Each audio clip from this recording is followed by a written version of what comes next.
You know what's never been done before? Beating hardcore in Minecraft when the world doesn't exist. This is a problem. No blocks to mine, no lava to make obsidian, and no end portal. But at least I get something to stand on. So I managed to spawn the bonus chest, and now I have to find a way to defeat the Ender Dragon with... not a lot of stuff. Now, if we want to progress, we need thousands of blocks. There's just one problem. There's literally nothing here. I'm standing on one chest in the sky. So, to get some resources, we need to rip them out of the corpses of dead mobs and then turn them into blocks. To do that, we need to build a mob farm, but there's an issue. The game starts us at Y level 60, so mobs don't spawn very much up here. But if we can find a way to get to Y level 0, mobs will spawn a lot more frequently, giving us access to more materials. To do that, we need to bridge downwards. And there's only one way to do that. Well, technically there is another, but let's not do it that way. To bridge downwards, we need to collect some of our supplies, then make some trapdoors and some slabs, then build out, and... all right, now we hop down here, close this, squeeze under, try not to fall down to our certain death, and get this trapdoor back. Okay, now we turn around, place it, and if we look at the block just right, ha, we got one block down. Just 60 more to go. Now, there's another important reason we need to get to Y level 0, the demon fish. Since we can't sleep, phantoms will spawn on day 4. And I don't know about you, but when the only thing standing between your toes and certain death is half a block, and a flying demon fish is trying to knock you off, I would do anything to prevent it from spawning. And since phantoms can't spawn at Y level 0, we go in there. And now that we're at the bottom, we need to focus on our first goal, getting food. You see, I'm playing in hardcore, so if I run out of hunger, I die. And to solve that problem, we have the Mob Grinder 10,000. This thing may or may not be the death of me. Ooh, I'm a coming. In a minute. Where is it? Oh, there it is. One bone. Let's go! Now just like 8,000 more. After a bit of a redesign, I think we have a better thing box mob container going. Now that a couple mobs had loaded into the box, it was time to test it.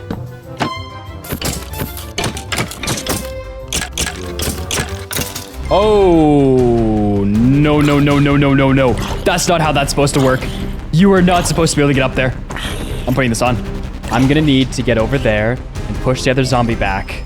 Oh, there he is. And there he goes. If you're wondering why I'm a god at fighting, it's because I'm training for my civilization event. You can join the Discord below if you want to participate in it. After a while, this will solve our food problem since we can eat rotten flesh, which means we need to start on our first big goal, getting villagers. Now you might be wondering how you get villagers from nothing since nothing is what we have, but the first step is going to be getting a stack of blocks. To get blocks, we need to turn bones into bone meal and then make bone blocks. But we have an issue. With our current mob farm design, it would take something like 90 hours to get enough. And I have a life, so that was a lie. So to speed things up, we're gonna manipulate the game's mechanics. By turning on chunk boundaries, we can see where the two chunks split. By building half the mob farm in one chunk and the other half in another, we can increase the mob spawning rate since the calculations are done by blocks and by chunks, and then by chicken! There's life! Oh, there's a zombie boy riding him. I want him. Okay. Oh, don't walk in front of the... don't punch the chicken. Barry. I'm naming him Barry. Oh, almost hit Barry. Barry, you have some real skinny legs there, bud. Holy, how is that holding you up? Now don't move, Barry. Oh, he's looking at me. I can see you. I'm coming to save you, Barry. Just give me like 3 minutes. Okay, so one thing left to deal with. Oh, Barry. It's not gonna hit him, right?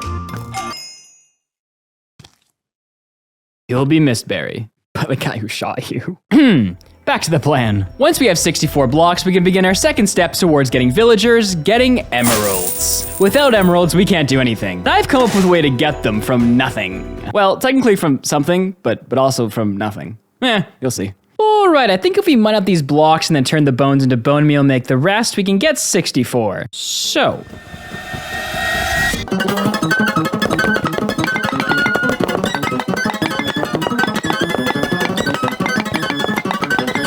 Okay, now let's start on emeralds. To do that, we need to find a snowy taiga biome. Now we could just bridge endlessly to find one, but that would take days. And honestly, it's very improbable we'd ever find one. However, if we use this seed generator, we can see that I'm about 900 blocks away from one. Now, normally 900 blocks isn't a big deal. To walk, try sky bridging with 2 slabs, 1 mistake away from certain doom with your pinky finger crying and paying from holding shift.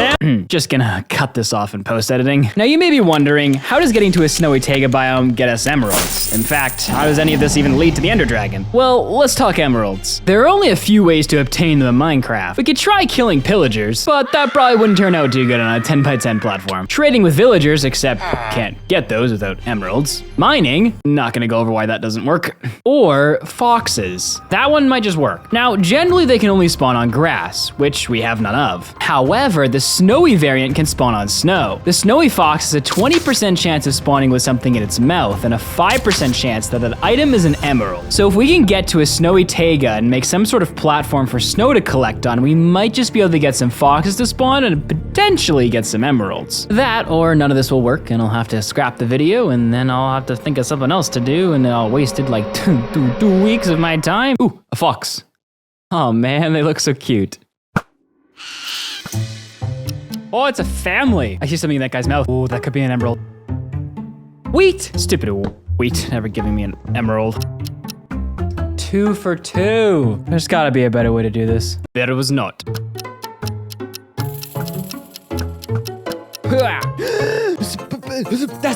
That's what we want. That's an emerald. Go. Okay, 1 emerald. Now we just need 10 more. How long did that take? That took 7 hours. That means if we get this lucky, it'll take us 70 more. We need to figure out a different way to do this. I just did some research and I think I figured out a way to do this. So using only 1 emerald, we can get, I think, what we need from a wandering trader. This will put us so close to the villager. But now we gotta wait for a wandering trader to spawn, which we waited 7 hours and 1 didn't spawn. Maybe if I park a little bit closer to the platform. Still nothing. This is a massive issue. A wandering trader was now our key to the Ender Dragon. But before giving up, I did some research and I came across an interesting bug report. According to community consensus, wandering traders don't spawn in snow biomes.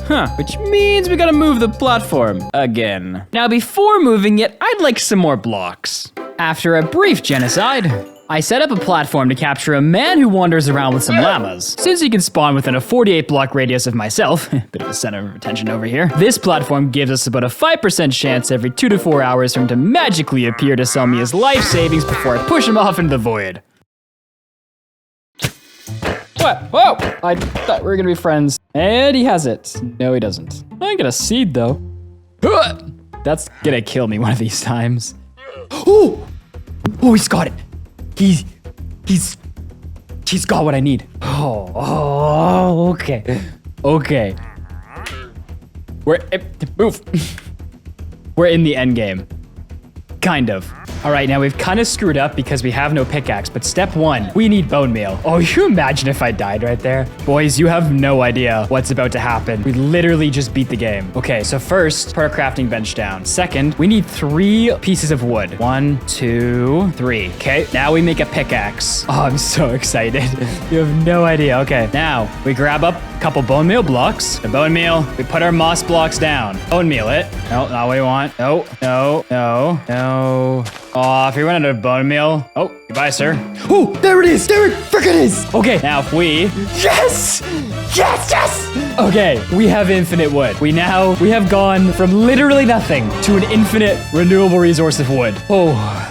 Now that we have access to wood, we need to collect a lot more for some farms. The first farm we need is an emerald farm to secure the rest of the resources to get a villager. Now we could just wait around for more foxes to spawn, or we could exploit their AI. And to do that, we need a chicken. Ooh, don't push him off. No!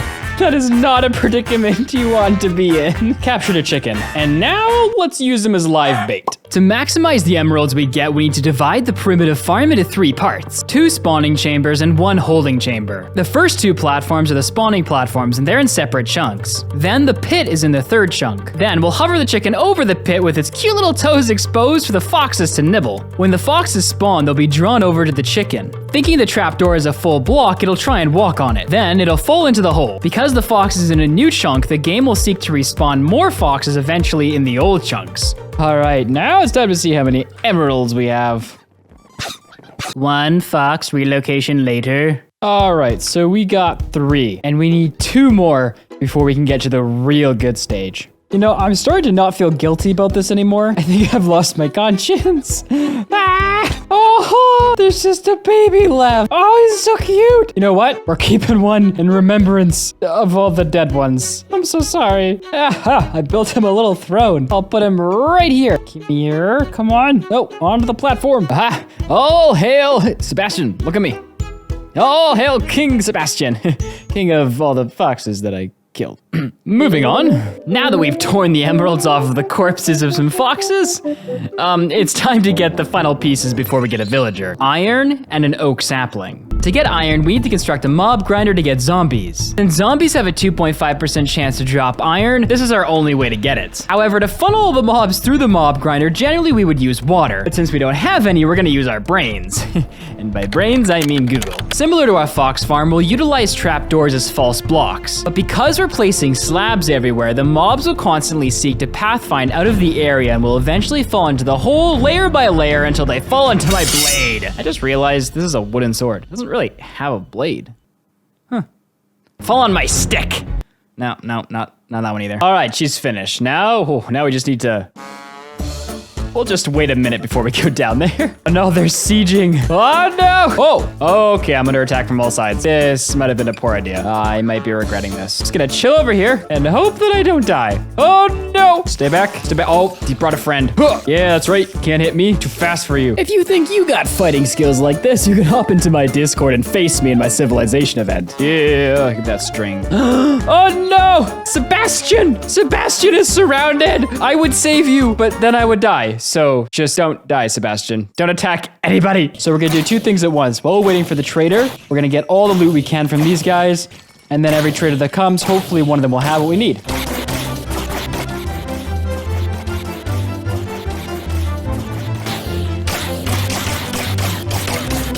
I'm eating. There's a dude. Hello, where did he go? Where is he? You have nothing of usefulness, sir.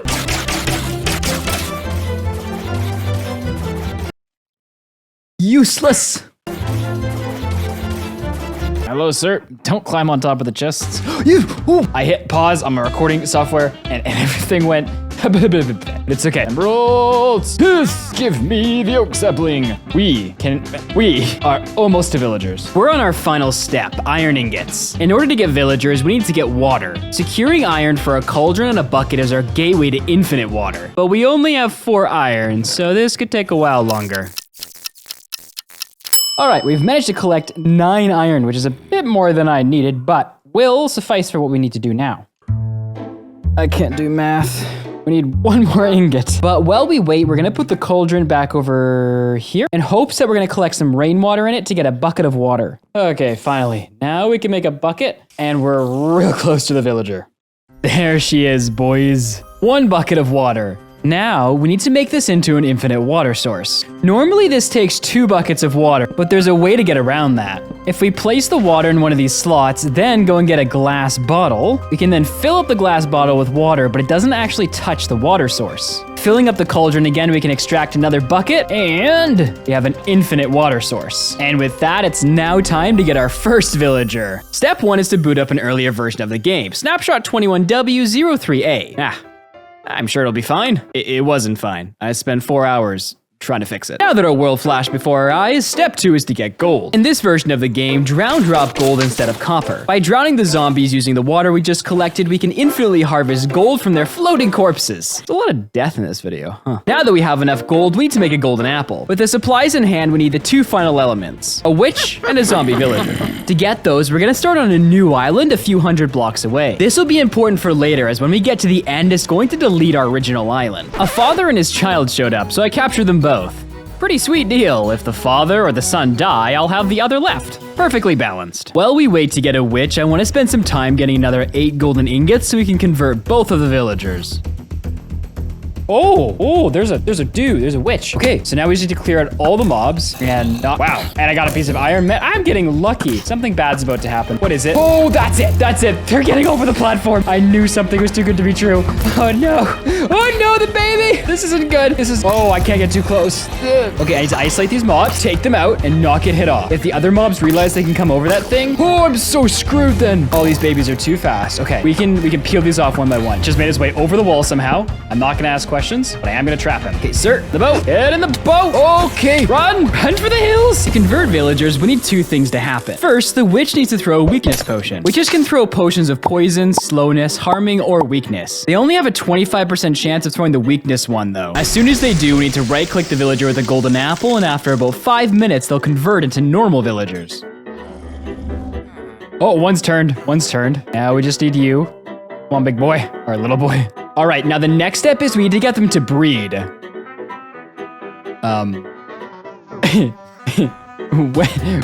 When that one grows up, we're waiting for it to grow up, okay? The villagers acquired, it was time to move all my stuff over to the new island and begin stage 2, getting to the Nether to acquire blaze rods for the end. Now, the Nether imposes a brand new problem. It's impossible to get to.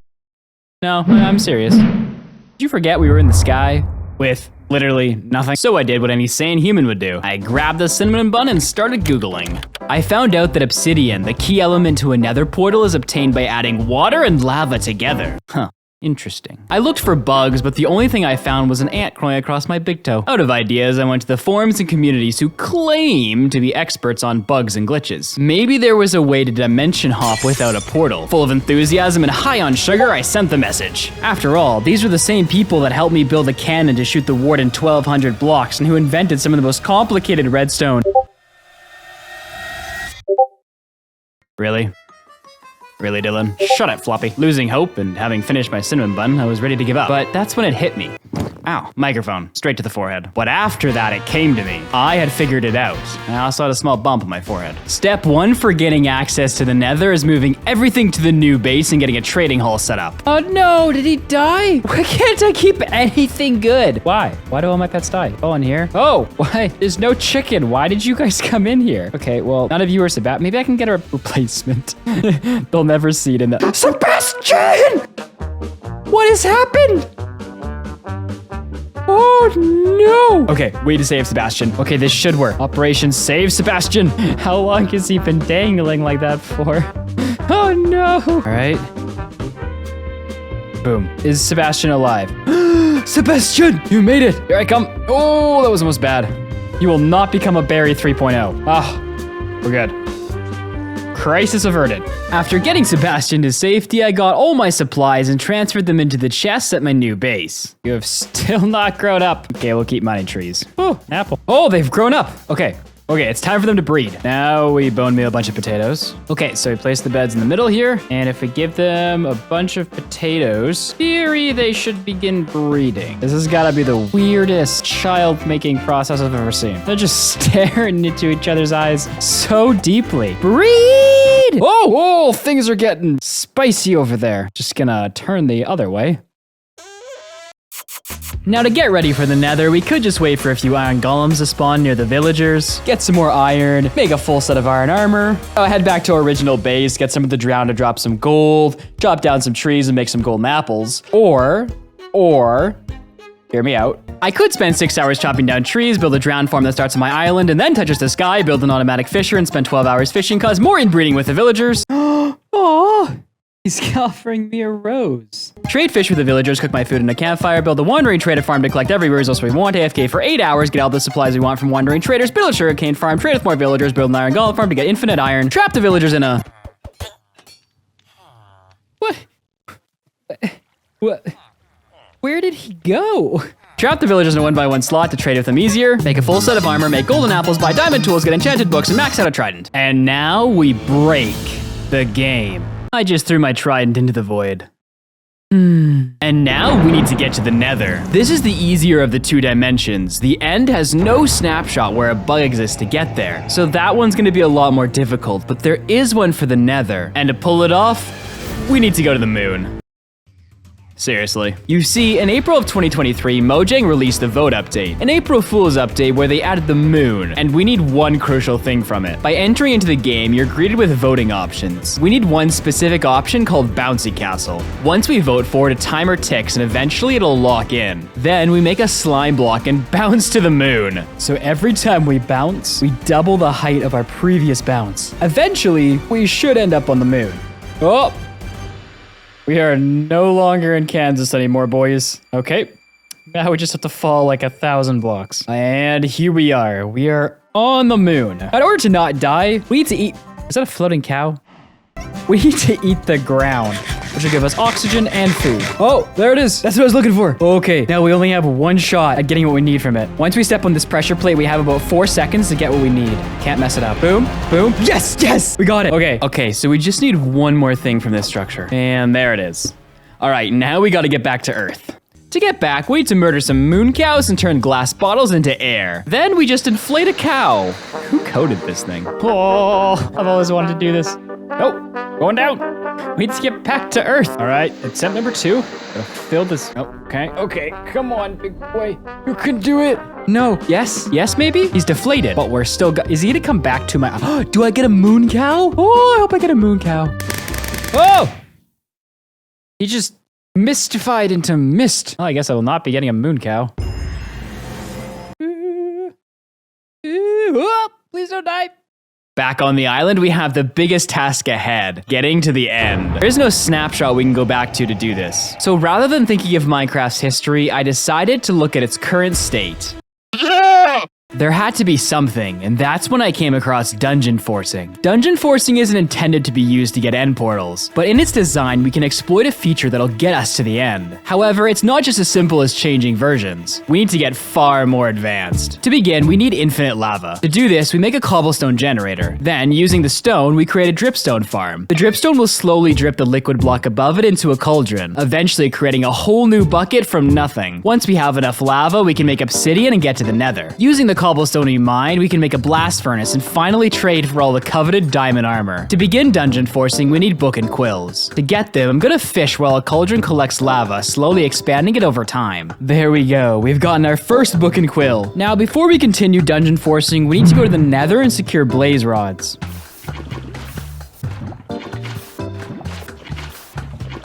Ooh, here we go. Ah! This is a horrible place to spawn in. I don't know why I'm so excited to get to the Nether every time. It's an awful place. On the hunt for a fortress, I came across some piglins. Traded all my hard-earned gold away for absolute garbage. I did get a fire res potion, though. Are you kidding me right now? Oh. What are the chances I accidentally hit that piglin? Then everyone gets upset at me. Ow, ow. Oh, it's highly probable. I would like to repeat, it is highly probable. Oh, stay back.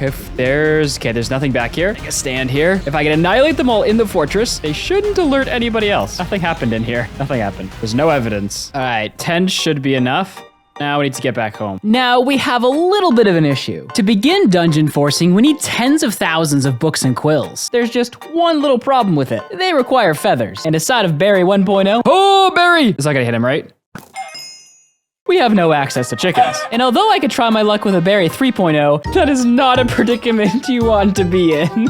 I think we need a better solution. So, if we want more chickens, we're gonna need a giant grass patch for them to spawn on. There's just 2 problems with that. We need dirt, and we need grass.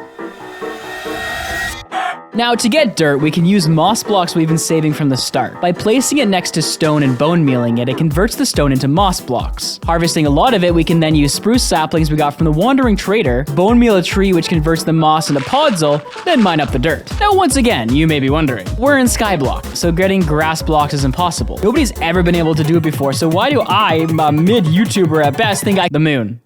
I got it from the moon. All right, so if we grab one of these grass blocks and we just plop it down in the middle, it should spread to all the others, and then eventually passive mobs will spawn on it. Now we're gonna need a place to hold all the animals after, so I think I'll put it right here. And with my magic fish, oh, there's a skeleton.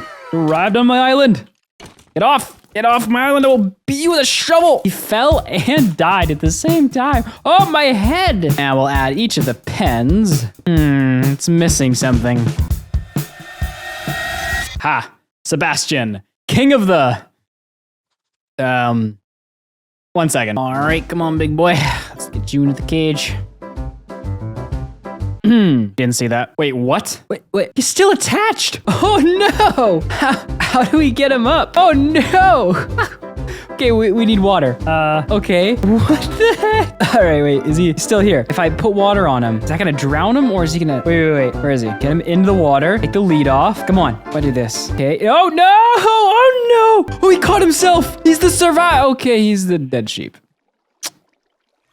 Look, I tried, okay, I tried. That is the stupidest sheep I've ever seen. Yeah, that was your brother. Honestly, you don't look much better. It seems so weird that these seeds and chickens are gonna get us to the end, but we gotta breed a whole bunch of these things up. And now it's time to collect the feathers, but not with a sword. All right, come on, Sebastian. Oh, he's going for the Oh, he destroyed him. This is about to be blood and gore.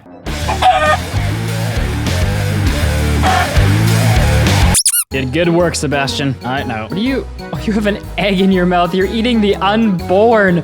You're a savage. All right, now using our villager trading system, trade him emeralds for bookshelves, and we can break apart the bookshelves to get books. Then we can use the squid we got from fishing, and we can make a ton of book and quills. If we use these farms a few times, it'll be enough to make all 800 of these books. The intellects among you were probably wondering how book and quills would get us to the end. The rest of you are probably 9-year-olds with the attention span of a goldfish and got too distracted by Sebastian eating the chicken babies to even remember we were going to the end. For dungeon forcing to work, we need to not only break Minecraft's code, but Java's as well. You see, if we take a book and quill, fill all 100 pages with characters, then put it in a chest, the game looks at what's in the chest and what's in the book. This causes a little bit of a memory spike since the book has a lot of characters. But if we put tens of thousands of these books in one single chunk, when the game tries to load the chunk the books are in, it causes Java to overload. This causes chunk corruption and respawns the chunk and resets all the data in it, deleting the books and reverting back to the original chunk. So if we can find the chunk where the end portal would have been in, we can potentially corrupt the chunk to revert back to its original state and get the end portal. That, or I just learned a bunch of useless crap.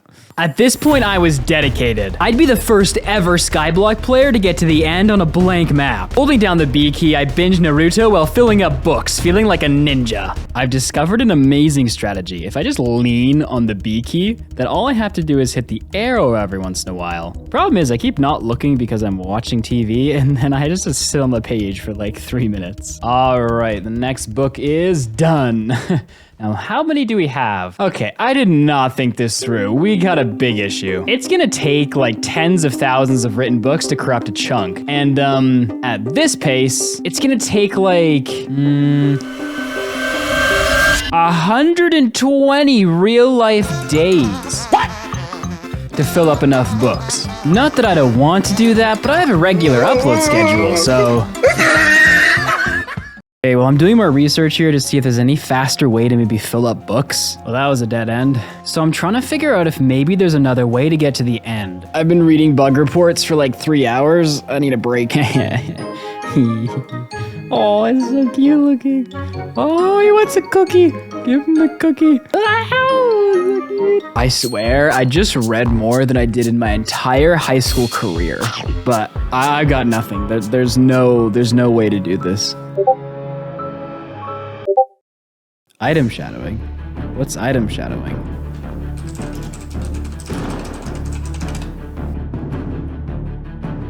Huh.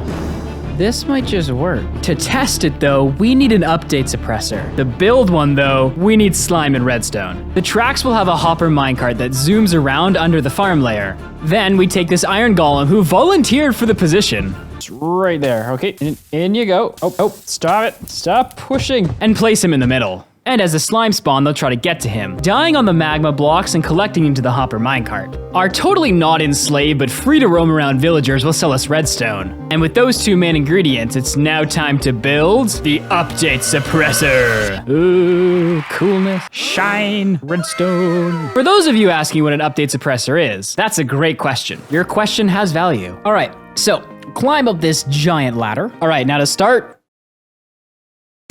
that wasn't intentional. To start the machine, first, we flick this lever, then turn this on. Now, before we start, we're gonna reset the machine by clicking on this, then by clicking on that note block. Now we come over here. Now, every time we place a block here, this whole machine should move. Okay, so it did. So that's good. Now, for this to work, if we place a trapdoor right here, break this, feed a hopper into the trapdoor, then we place a comparator this way? Okay, I think it's the right way. If we push this trapdoor, then open the hopper. Okay, so the hopper needs to be above right here. Now, if we flick the trapdoor down and we open the hopper, the books are in slot 1, 2, 3, 4, 5, 6. Hovering over this slot, hitting 6. Yes, the machine should move. The books go in. You can see the comparator has dropped on the bottom left. If we escape out, the comparator is still here and here somehow because the game has frozen. Panda4994 and Redstone Spire created this machine to suppress the updates within Minecraft. When this happens, things like floating sand or floating gravel, or in this case, comparators that break, are still floating. Now, while we're in this state, there we go. By clicking on this, we now duplicated it into our inventory, but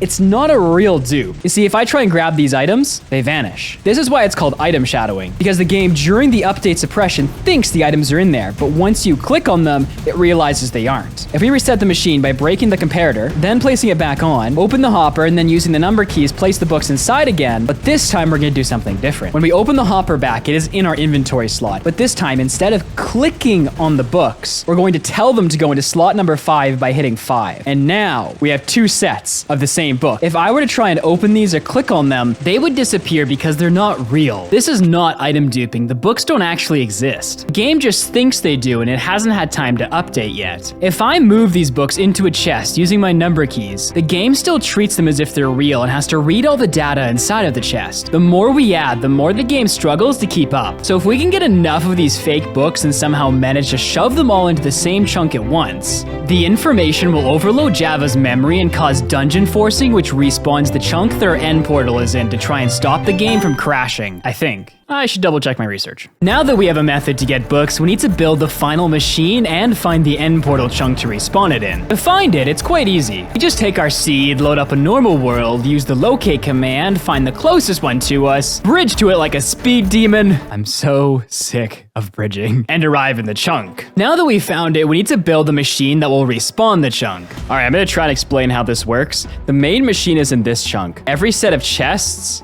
is right outside the chunk in a new chunk. The idea is I'm going to place all the books inside of the separate chunks. They'll freeze inside of this chest. Then I'm gonna come over to this lever. I'm gonna flick it. Then if I come back to where that chest was, the books that I placed in this chest are gonna get pushed into this chest. That's gonna happen all around this circle, filling up this entire chunk. Hey! Oh, shoot. Oh, shoot. What just shot me? Who shot me? Filling up this entire chunk with books. What's up, dude? Why is he just staring at me?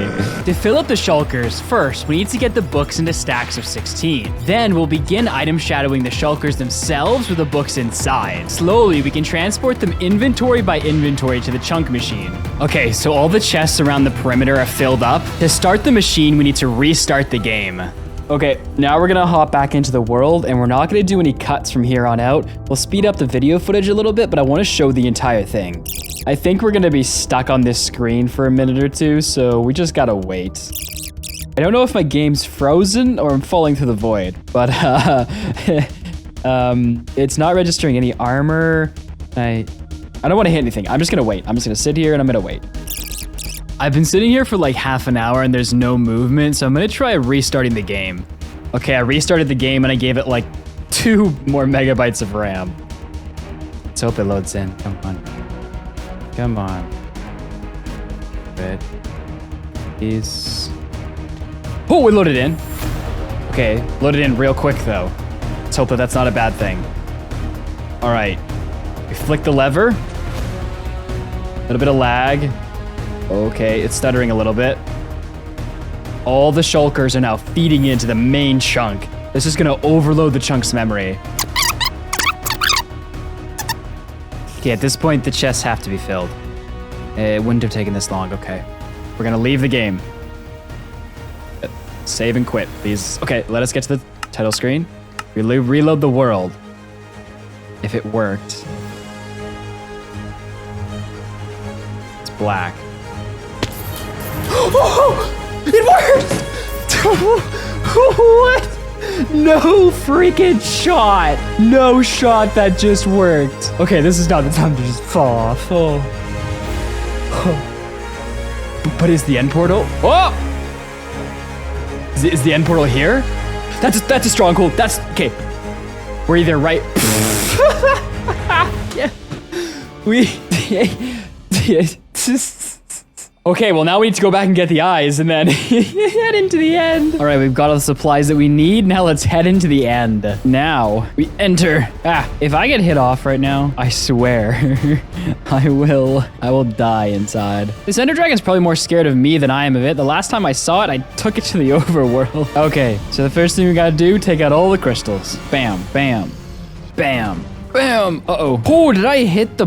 Oh, I hit the thing. Oh, you want to try and end my run, eh, Bert? Not today. As much damage as we can in. From atop this tower, you will fall. Yeah, it sounded epic. And that answers the question, can you beat Minecraft with literally one block?